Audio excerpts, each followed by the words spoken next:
Last night I dreamed I killed everyone but you. Last night I dreamed I killed everyone but you. I spilled all their guts as I poured out my soul. I came and I ran them all through. Last night I dreamed I killed everyone but you.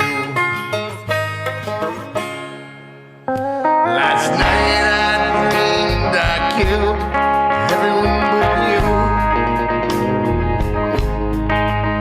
Last night I dreamed I killed everyone but you. I set them on fire so you'd have light.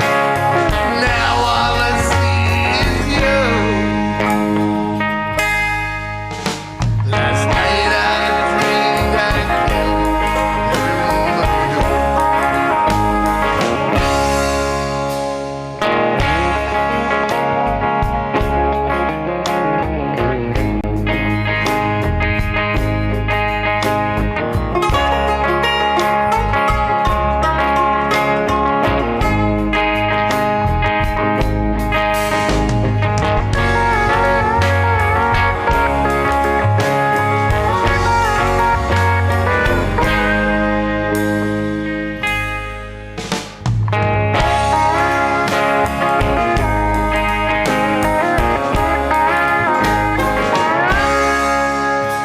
Last night I dreamed I killed everyone but you. Last night I dreamed I killed everyone but you. I sent them to hell and I gave my soul. Didn't see red and I lost all control. Now they're all dead. Now it's just me and you. Last night I dreamed I killed everyone but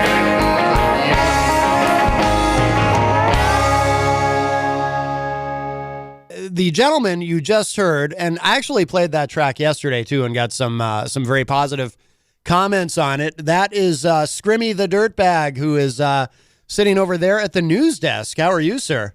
I'm well. How are you, Matt? That's a big responsibility, being at the news desk. Like, for the time that you're here, you're the best newsman in the business by default. You're in trouble now. Yes, yes. Let's see. So that was, of course, I Killed Everyone But You. Very, very nice song. A romantic ballad, if you will. No, that is a great track, though. And I did get some, I know we were going to save everything for today, but I played it yesterday to kind of give people a preview of who was going to be coming on. And I did get some very nice comments on it. So people really dug it. Seems to be the one that everybody wants to hear at shows. Yeah, absolutely.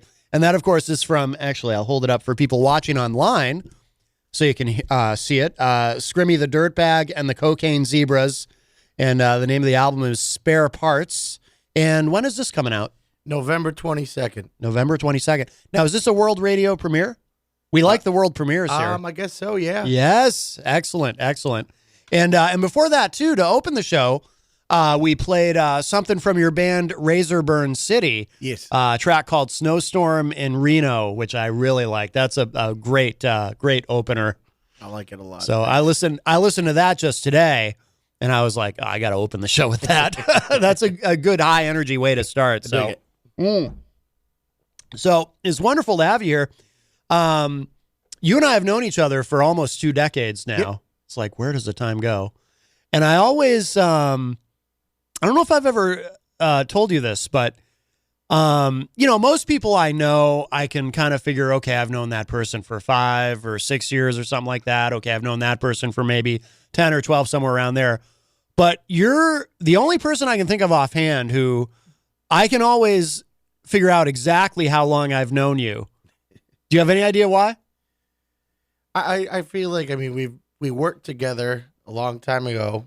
Right. And then we've always pretty much done promotion and booking and whatnot. Right. But there's a very specific reason. I met you at when we were both working for the company that we used to work for back in 2001. I met you right after 9/11 happened. Okay. Because one of the first conversations you and I ever had was about 9/11. Oh, no. Like the day that I met you, because I was working at the store in Concord and you came down from Guilford to help. Yeah, I remember that. And we had a conversation about 9/11. So you're like one of the few people in my life who I can figure out exactly how long I've known you for based on that. It's too bad that has to be your point of reference. I know. Well, it's got to be something, right? And of course, I've interviewed you actually many times over the years. On your show, yeah. I think I was up here and I did an interview a few years ago. Oh, yes. And I ran into you last night, of course, at the LA Guns show. Yeah. I was there to see Edgewise. That was a good time. Yep. Jenny and I went, and Edgewise opened, and they were phenomenal. They've been around for 20 years. Can you believe it? Yeah. I've known Chris for at least a decade. Chris, the drummer. Yeah, yeah.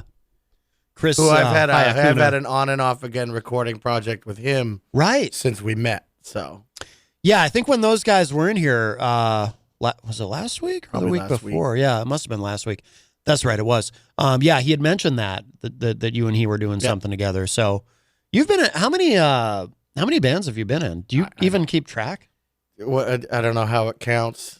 Like ones that actually did anything or ones I just put together for fun. I don't know. Yeah. Quite a few. More than 20? Probably. Yeah. Wow. Yeah. Everybody gets sick of me after a while. Really? Yeah. Is that why you started doing solo stuff? I had a tour booked with my old band, Yankee Cockfight, and the band dissolved before the tour, and I didn't want to cancel the tour, and I had a handful of songs already ready to roll. Yeah. And I just went on the tour anyway on my own. Right. Yeah. Is Yankee Cockfight completely done? I would assume so. Okay.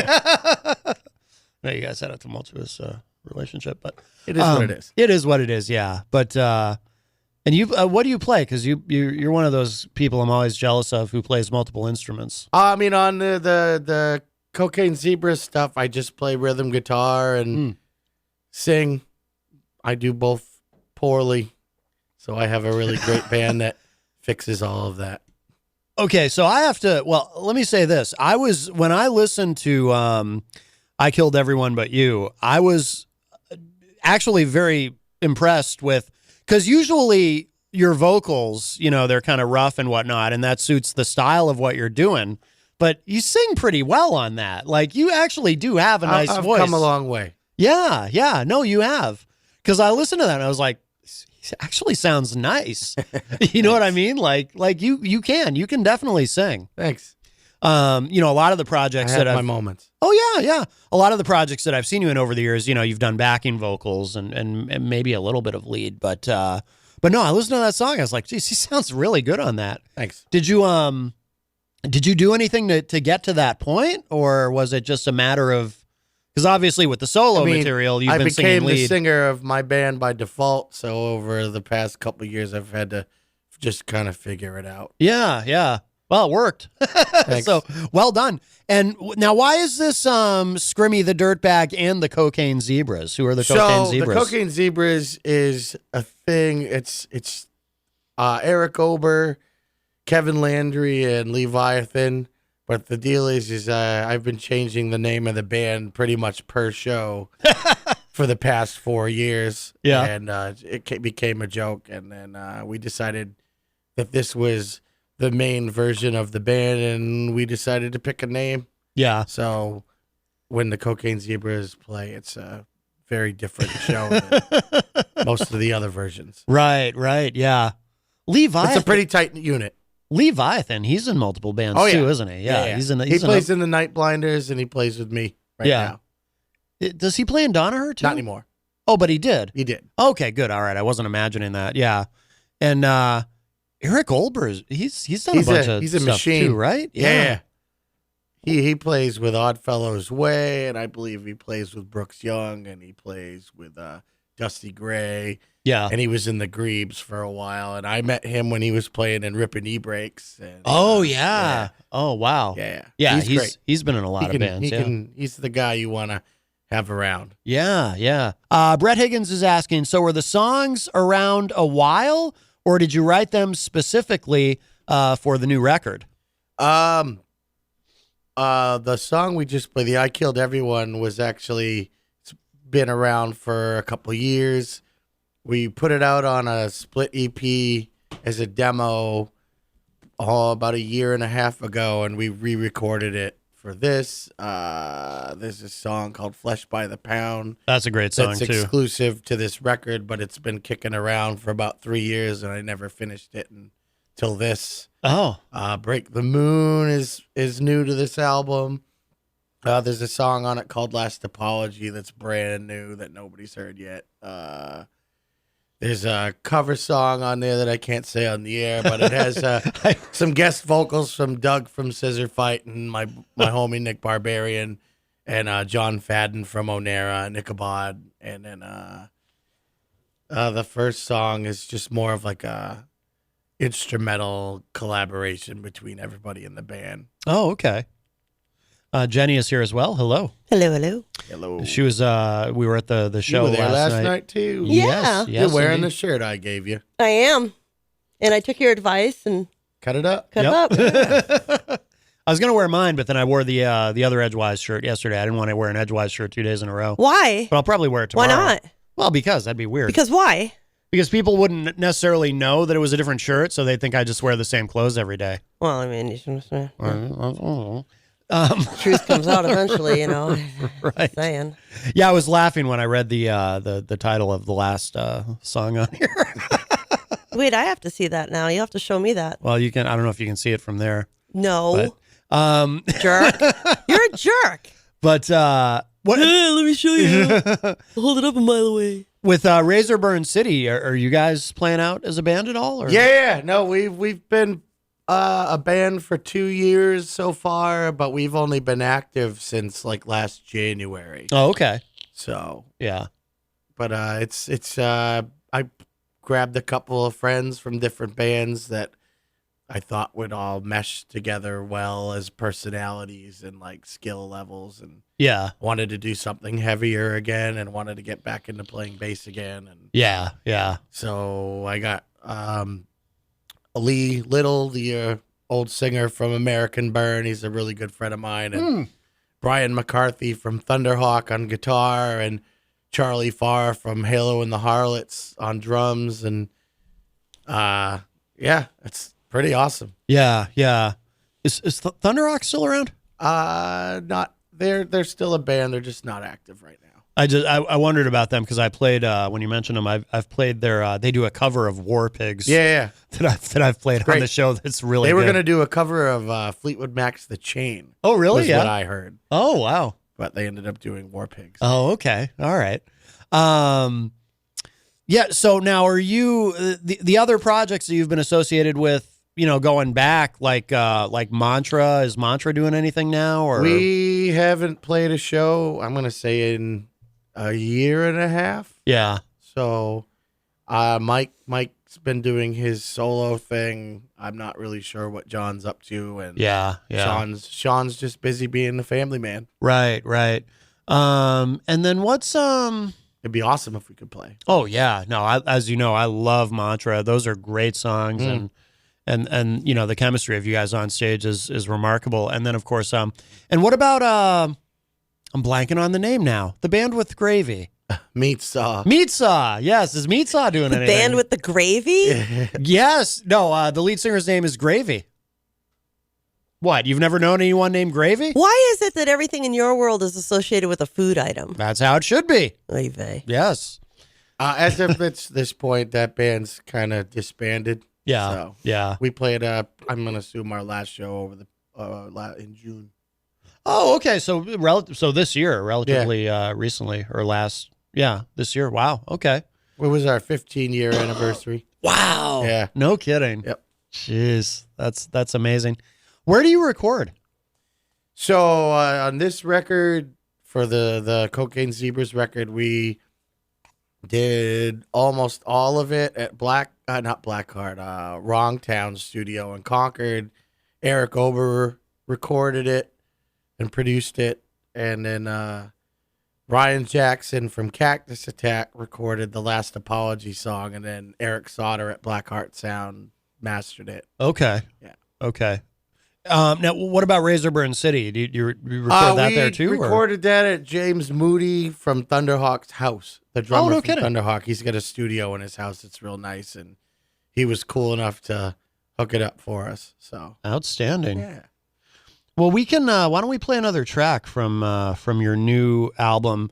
This is here. I'll hold it up again for folks watching online. So, Scrimmy the Dirtbag and the Cocaine Zebras, Spare Parts, which is also the name of the first track on the album. What are you gonna play? But let's see. We got. I want to hear "Break the Moon." You want to hear "Break the Moon"? Yeah. I was gonna ask you what would you like to go with. Yeah. Yeah, this is a great Like track. the middle section reminds me of like Ride the Lightning era Metallica breakdown. It doesn't really make any sense with the rest of the songs, but it's really fun. Yeah. And while I'm queuing that up, this is going to be out when again? It comes out Friday, November 22nd, and the release show is at the Dover Brick House. And we're playing with Left Lane Cruiser from Fort Wayne, Indiana, and Bitter Pill from Portsmouth, I believe. Okay. And Joey Henry from the Calamity Cubes. He's just kind of floats around the country. I'm not really totally sure where he's from, but really? he's going to be there too. Very nice. Yeah. Very nice. Remember when everything used to come out on Tuesdays? I do. And then it changed. I think about that all the time. Do you? Yeah, it's weird, right? And then everything changed to Fridays. Yeah. Working at a record store for the better part of a decade. Yeah. Do you remember what happened? Why that happened? I don't remember why it changed. Wasn't it like Eminem or something happened? No. Well, what happened was it was like this slow creeping thing where people started, what they call in music retail breaking street date to try to compete Correct. with each other. Yeah. So like Walmart would start putting out their new releases on Friday Yeah. before the weekend to get a jump on everybody, and nobody could do anything about it because it's Walmart. Mm-hmm. So then the company that we worked for started doing that to I compete with remember Walmart. the Walmart released the Eminem album like a week before it was supposed to come out. Right, So yeah. everybody had to just say, screw it. and Right, put it exactly, out. because Walmart's so powerful. So then it became like this thing where after a while it was like, okay, I guess things come out on Friday now, and the entire industry just kind of changed, and it all started with Walmart. It's kind of a funny thing, or at least it's And all of that is dead now, and here we are. well, it's not all. I mean, well, actually, before we play this You track, were there Break till the Moon, bitter end, weren't you? sort of, yeah. You 2013, yeah. Yeah. But that company still has, some stuff. yeah, not much. Yeah. Not much. Is this strictly an online release or? No, man, I got physical copies. You got one in your hand? That's true. Yes, yes. I got physical copies. Sometimes you have to point out the obvious there for Matt. It happens. I I'm know. the same way. I know. But we all love them. Physical copies go out on the 22nd. Any pre-orders are going out the week before, and it'll go up on Spotify hopefully quickly after that, and all the other streaming services. Yeah, excellent. And you've got a website, scrimmythedirt.com. That is me. I assume it'll be there. Yes. Excellent. How do you spell it? Just to make sure people know.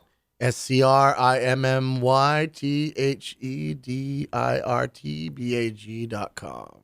Cool. You know how long? So hard. You know how long it took me to get used to referring to you as Scrimmy? Because back in 2001, the week of 9/11, you weren't using that name yet, or at least not publicly. No, it just kind of Took happened. me a while to adapt. How did it happen? It's a long story. Really? Is it a long sordid story or? It's a long, sordid story. I don't really feel like talking about it. That's fine.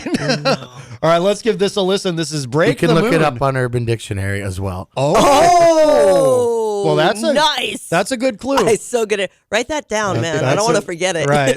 That's a I good want to know clue. where to look. I want to remember to look that up. All right, here it is. This is Break the Moon, brand new from Scrimmy the Dirtbag and the Cocaine Zebras.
Oh, that's great. That is Break the Moon, Scrimmy the Dirtbag, and the Cocaine Zebras. And Scrimmy is here with us live. And this is out November 22nd, you said? Correct. Excellent. Find out then, November 22nd. Now, you're still doing, you still book the Shaskeen, right? Yes. Yeah. And you 8 do, years. 8 years you've been doing that. Wow. That's amazing. It is. Yeah, because you've booked a lot of places over the years, and of course, a lot of venues. I still as help we out know. here and there with different spots, but this is my home base. Yeah, That's a place I haven't been yet. yeah. It's a nice room. It's a nice room, Have to go. and you do shows there every week, right? That you put on, yeah. Yep. And then do you play there too once in a while? Or? Once in a while. Yeah. And what it's kind of a variety, right? Like you bring in a lot of different Everything from like metal bands to some hip hop stuff to country to like the folk punk, the indie rocks, like alternative rock stuff. Oh, wow. Try to do different things every single week to keep it like different things flowing, I guess. Yeah. That's cool because a lot of times venues are like, they're kind of especially, you go to play, that's what they have the same thing or Right. a similar style. We don't I do like that. that. Yeah. I like that. I like mixing it up. Yeah, well, it's nice too that that there's still somewhere in the area that really caters to original music because there's so many. It's different when you actually have people running the show that actually are really into music. Right, yeah. I mean, obviously it's a business, but you have to like love it. I was curious to ask you how things have changed in that regard because you've also been involved in that aspect of things for so long. And I used to be, I used to book a lot of shows, and I did a lot of stuff at the old Uptown Tavern, which is gone now. For example, that was kind of my home base for a long time, and I did shows other places too. And eventually my focus really shifted, and as far as more just being a broadcaster. But I'm wondering, like, from when I don't know if you go back even just 5 years. I mean. Is it different now, or is it basically just kind of the same? It's easier. But it's actually easier. It's easier now. Interesting. It's That a little bit surprises more me. stressful because of how easy it is. Really? Like, I don't mean like easy like in a cocky way. It's just everything's so accessible now, and Yeah. I can book a show within a few text messages. Right. I can access the band's Bandcamp pages through Bluetooth speakers from my phone. Right. While I'm on my break I never really at thought work about or- that. Yeah. Yeah. So I can check my email on my lunch break and listen to bands while I'm eating my lunch, and then I can say yes or no, or here's some dates, and Yeah. so. That's really cool. I think that kind of opens things up for more bands. But the fact that that's all so accessible means that I'm that accessible. So my social media and my email and my text messages and Messenger and everything is pretty much constantly flowing, and it's hard to keep track of everything all the time. And, Yeah. You almost need so an that assistant gets, for that that. gets stressful. I would love an intern. Yeah. No kidding. Huh? No kidding. Here's the first word of it. If you want to be my intern, hit me up. Yeah. Do you get do you have to reject a lot of artists who approach you about playing at the Shaskeen? It do you- depends because Yeah. some stuff I don't really have an audience for it. Right. You know, yeah. I can only sell it to so many people, and like I could get a really great band in a genre that I'm not familiar in, and I wouldn't be able to promote it properly because I don't have an audience for it. It's Right. not something that I'm familiar with, and Yeah. yeah. Do you ever get anything that's just awful? Yeah, oh, yeah. Yeah. Oh yeah, I've definitely gotten some interesting things over the air where I actually had to write to someone asking if this was a joke. Really? Yeah. Do you ever Oh, get wow. like they show them on those reality shows? Do you ever get people that like get mad at you? Yeah. Like keep coming after you, like, how can you not play us? We are the bestest band ever. I have from time to time I have to tell people that I can't book them and tell them why. Sometimes some people like I'm not super PC guy, obviously, but some people just kind of cross the line with content that I'm just not interested in working with. Yeah. So. That's understandable.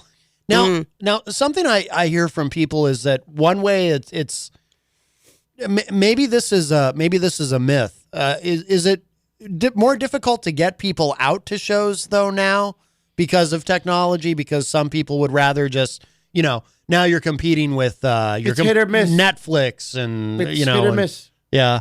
Because I definitely enjoy a good night off with like Netflix or like the Wrestling Network or whatever, and not have to do anything. Mm-hmm. But I Yeah, still but you're I around it still all like- the time. I think that I people like still going like to shows. it. I still like going to shows. Yeah. I go You to. can't get a live show out of your TV. Not really. I mean, yeah, you can get some decent sound, but It's it's not not the the same, same thing as obviously. being in the room with them. Well, and- some people are just really into music, and some people are very passive about it. Yeah. But it sounds like from your perspective, this whole narrative that's out there, that because I hear it from people, and again, I'm curious about it because I've been out of that aspect of things for years now. I hear from people that, it's so much harder to get people to come out for live shows now.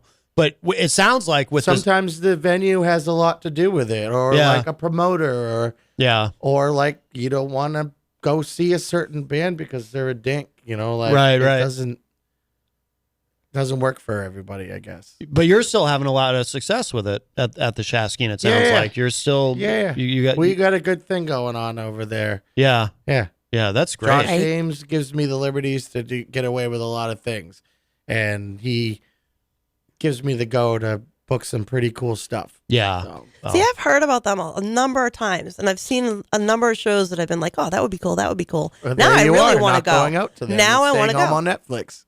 No, I mean, yeah, you know what it is? Sometimes it's just to get up and go. There was this article read not that long ago that was this whole 5-second rule thing for life. Like when you're thinking about doing something and you're like literally trying to count to 5 to get yourself to do it. I've been doing that, and I'm actually going out more and doing more things just by getting out of my own way. I can relate to that. Yeah. No, I think we all can at times. Yeah. You want to play another song? What would you like to play? Let's play Flesh by the Pound. I think this hopefully will catch on with people's at the shows to do the sing along crap. Yeah. I think you're right. Yeah, I like this one a lot. This is my version of Montrose Crawling, basically. Oh, interesting. See, I didn't think so. Now I'm going to be thinking about that as we listen to it. Yeah, Crawling's a great song. All right, so this is Flesh by the Pound. This is Scrimmy the Dirtbag and the Cocaine Zebras from the new album Spare Parts, which is going to be out November 22nd, correct? Correct. Okay. And here it is, Flesh by the Pound. This is great.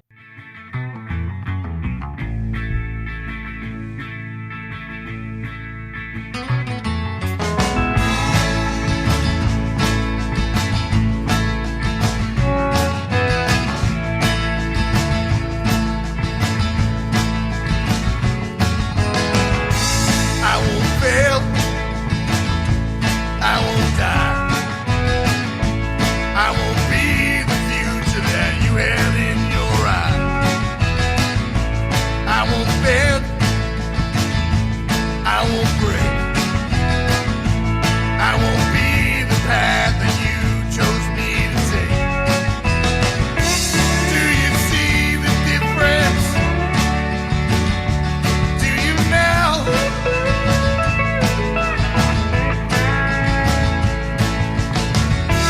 Do you really think I give a dish where you're at now? Flesh by the pound.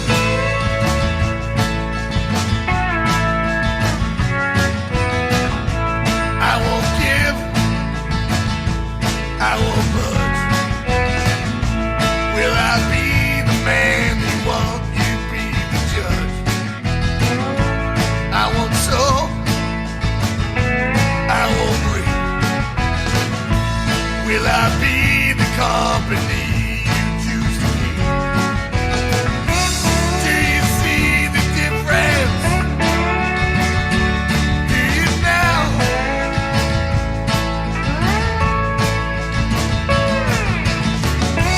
Do you really think I give a dish where you're at now?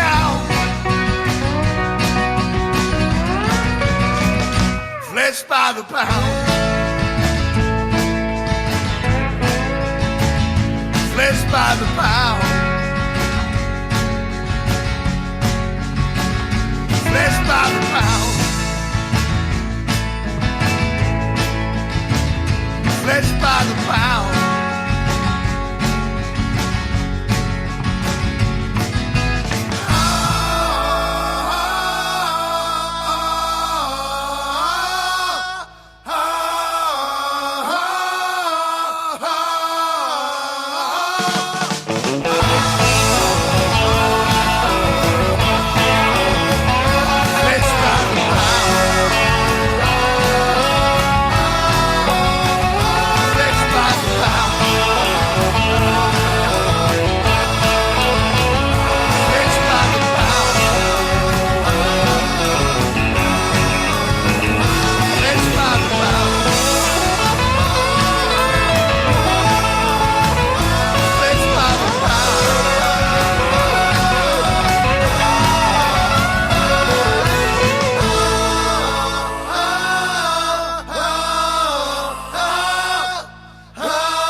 That is great. That is Flesh by the Pound, brand new from Scrimmy the Dirtbag and the Cocaine Zebras, the new album Spare Parts, coming out November 22nd. And no, I love that. And it's got a little bit of that Americana flavor to it. Scrimmy is here. He's at the news desk, ladies and gentlemen. Hello. I am here to deliver the news. Yes, yes. We're all going to die. Oh, no. Well, that's actually true. Yes. I mean, hopefully not soon, but you never know. There could be an asteroid headed for us right now, and we wouldn't even know it. Please. Nah, I have more. Honestly, like Armageddon would really mess up my schedule. I wouldn't have a schedule anymore. Right. Well, that's true. I have things to do, though. I have appointments. Don't you have appointments? Not if the world ends. Well, that's true. That is true. I guess that problem solves itself. Yeah. Have you written any apocalyptic songs? What?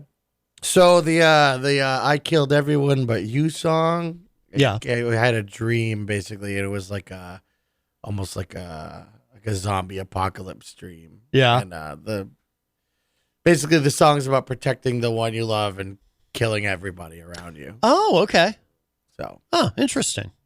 Brian Mackey shared a link to the Here We Go Again tour. He wasn't kidding. I thought he was kidding about Cher. She actually is doing the Here We Go Again tour. Sweet. Here we go again. That's great. The prices, there's tickets for front row tickets available for $2,500. That's not bad. Wow. Brian also says hello from Idaho, Scrimmy. So I think you have a new fan from hello from Idaho. Idaho. Do you plan on touring Idaho? I am pretty sure I'm retired from the touring. Are you? Yeah. It's been a while. Yeah. Yeah. But you have, like, you've gone all over the place. Yeah. Yeah. Like with who? Like with what projects? Mostly I did a lot of touring with Yankee Cockfight for a couple of years. Oh yeah. We covered a good amount of the country. Yeah. And then I've done 3 or 4 tours as a solo performer, and I was able to bring a whole band on tour once. Wow. That's amazing. Yeah. We did like a summer tour and with Cactus Attack, and I had a band. Yeah. Yeah. Went out to like the Midwest and whatnot. Yeah. Now, why do you say you think you're kind of done with touring at this point? It's life's changed. You know, things cost money. Yeah. Having an actual job now. Right. Trying to maintain a home life. Yeah. Yeah. Yeah. I don't know. If somebody wants to pay me to go on tour, I guess I can go on tour. Right. Right. But gotta pay everybody else too. Yeah. Yeah. So it's not as glitzy and glamorous as people imagine. not 8 people stuffed in a minivan with no side doors is not always what it's cracked up to be. You can't just hop on a private jet, in other words, and just fly around and play shows. Nope. And, no. A lot of peanut butter and honey sandwiches. Well, that's disappointing. Oh my goodness. Do you miss it at all? That part of it, or are you kind of glad? I miss the meeting people all over Yeah. the place. So like that's a kind of a bummer that I have friends all over the country, people I consider friends that I don't really get to see very often anymore. Yeah, yeah, of course. So usually like other bands that are touring through that I've met in my travels, I usually try to scoop them up when they're coming through. Yeah, there you go. There you go. Well, that's good that you can do that. Mhm. Yeah. Jenny was asking me last night if I miss, even just, playing out and being in a band and all that. And, sometimes I do. Sometimes I get the itch. But the thing is, if I were going to do it, like I'd have to, I don't know. Like I would have to have like maybe one of the bands I was in reform or something, because I'm not going to start from scratch. Yeah, not at this stage. Like I don't want to like join a cover band and play Mustang Sally. You know what I mean? That's a good thing, Matt. It is a good thing, for isn't you. it? Yeah. I have pride, I guess. I just Good. Well, that it sounds depressing. I'd kind of rather slit my wrists and do that, to be honest with you. So that kind of sucks the joy out of it, I've definitely cut back on a lot of that too, though. Like playing shows is not as much. Trying to space things out a little bit. Yeah. Make more of an event out of things. Right. Because you're doing during the cockfight days, I was doing like 100 to 150 shows a year for a couple of years. Wow. Just so we could keep touring and paying our rent. So Right. But that's a little different, though. now I'm like doing like 12 Yeah. a year. Yeah. No, I hear you.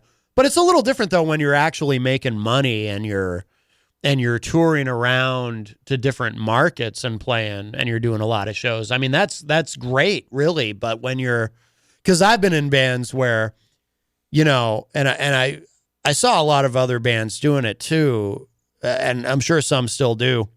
Actually, one leaps to mind that I'm not going to mention because, and I know you'd rather I not mention them.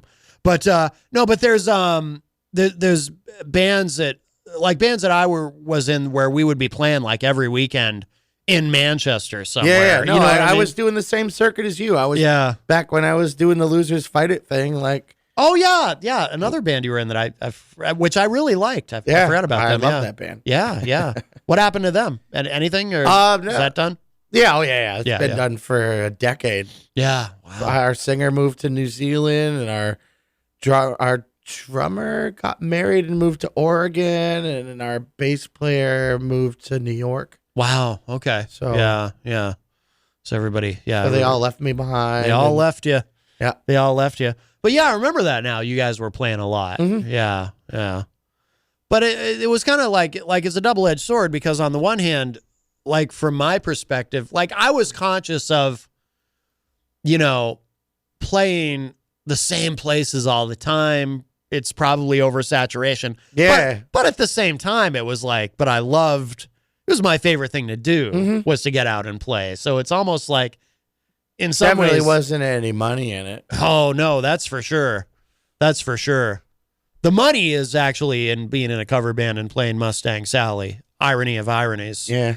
I'm all set. Like the worst thing you could do is how you could make the money. Right? Like but isn't that just life? I mean,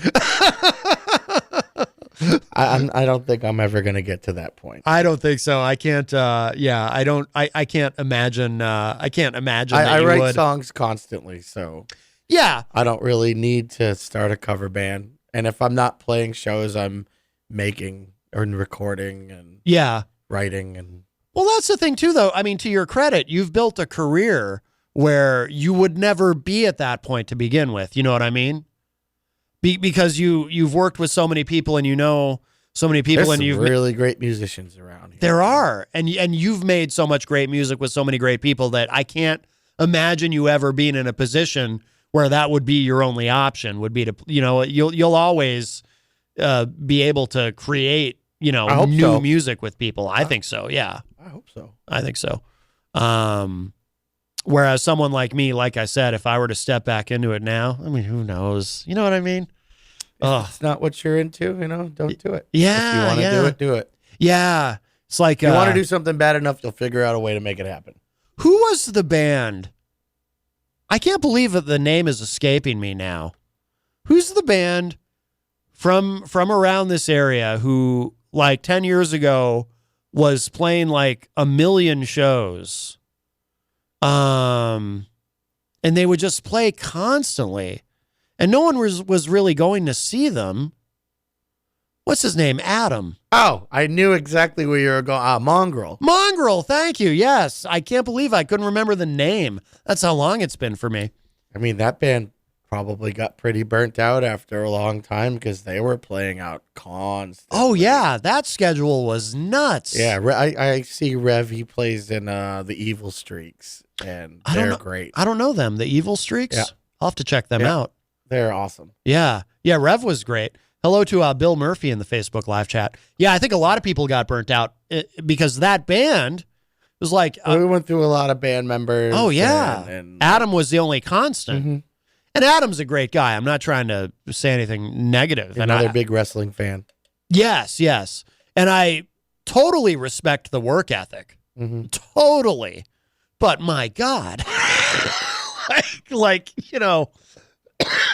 I don't think it's hard to find people to keep up, you know, and not that they're not physically capable, but it's scheduling is kind of a pain in the ass sometimes. Right, right. Unless I can afford to pay a band to go on tour, it's really not going to happen. Right, yeah, of course. I've got great guys. I would love to take them more, but oh yeah, everybody's got lives and jobs and things and such. Yeah, yeah. Yeah, and I wonder too, like with technology, like we were talking about earlier, you know, you can, I think it's probably easier than it's ever, well, I know it is easier now than it's ever been in certain ways to reach people in other parts of the country and in other markets without actually physically being there on tour. I'm still trying to figure all of that out. Yeah. Because I've been more of a grassroots kind of a person. I was very against putting my music on Spotify for a long time. Were you? Interesting. And I was recently talked into it, so my old back catalog of the first few EPs is up there now. Oh, excellent. I Excellent. didn't have any interest in it. Now, why is that? Why were you resistant to it originally? I just don't feel like the artists are compensated properly. And Right, right. I feel like if you like the music well enough, you're going to go to a show and you're going to buy a physical copy of it or whatever. Yeah. So, yeah. And I feel like, but unfortunately, that's not how it goes. well, when the Edgewise guys were here, we were talking about how people do still buy CDs They because sold a whole bunch of them last night. yeah, which is fantastic.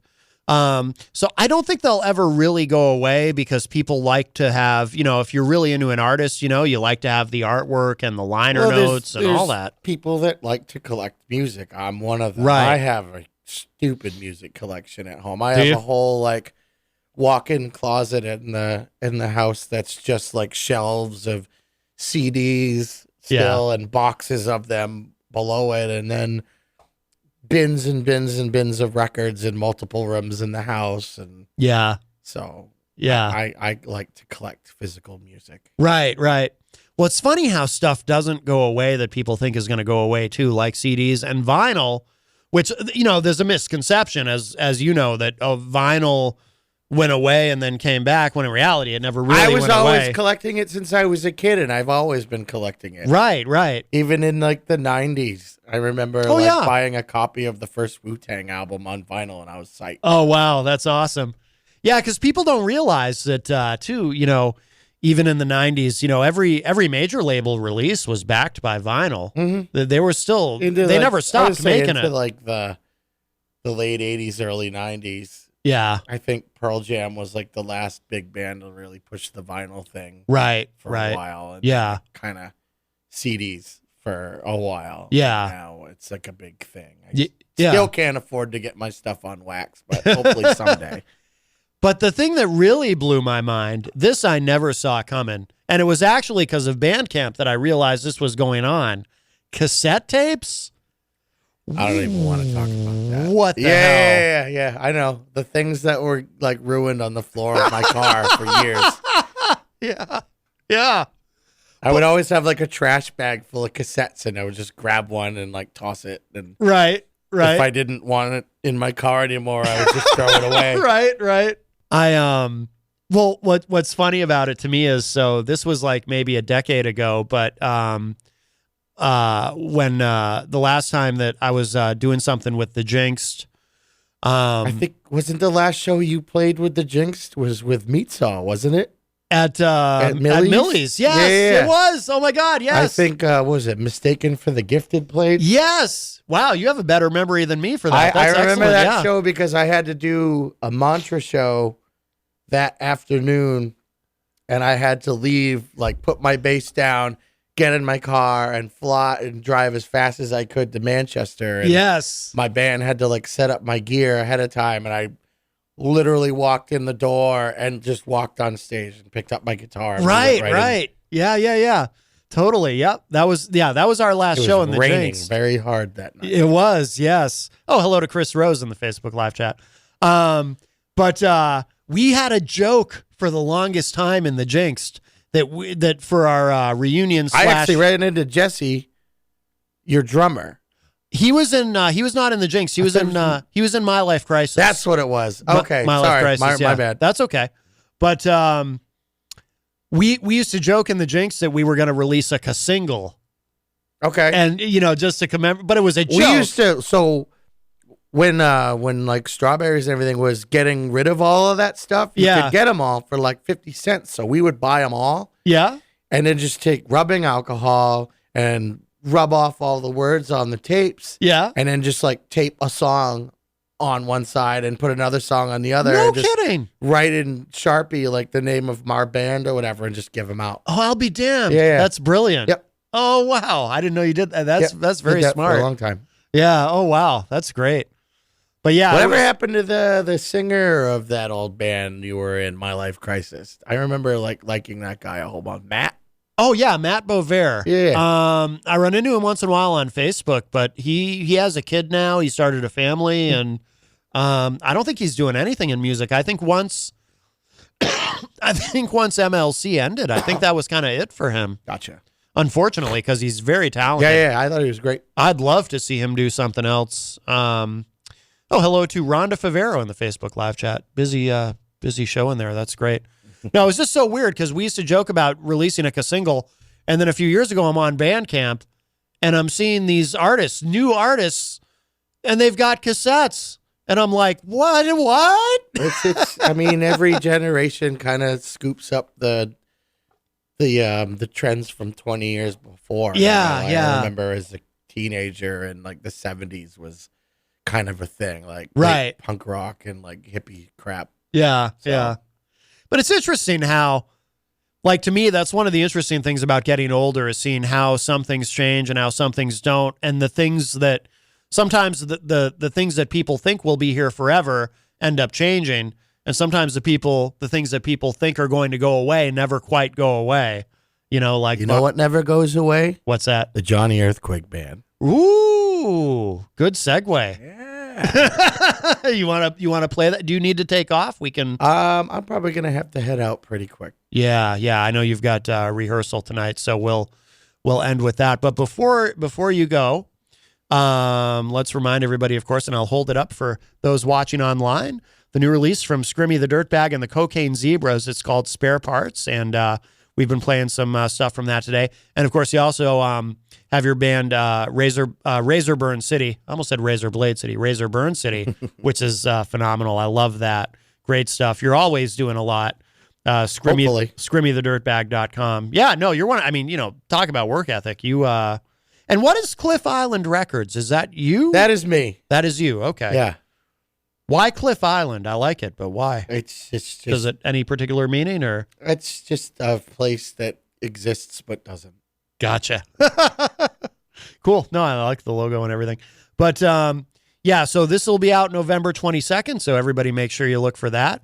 And Scrimmy, this has been wonderful, man. And you're welcome anytime, by the way. No, that was great. I'm glad we bumped into each other and made it happen. Absolutely. And you're welcome to pop in anytime.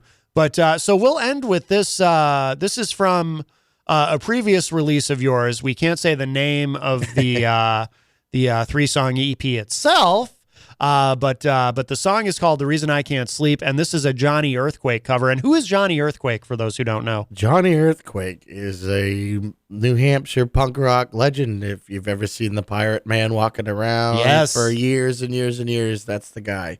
And from time to time, he is one of the Scrimmy the Dirtbag band members. Oh, no kidding! Yeah, really? yeah. Oh, wow. Yep. Very cool. We have a different version of the band where he plays pedal steel with me. We pretty much just do rockabilly and country versions of the stuff. Oh, is he on? He is on the first album. He's Okay. on the This Time Around. Like the first Scrimmy EP. Oh, okay.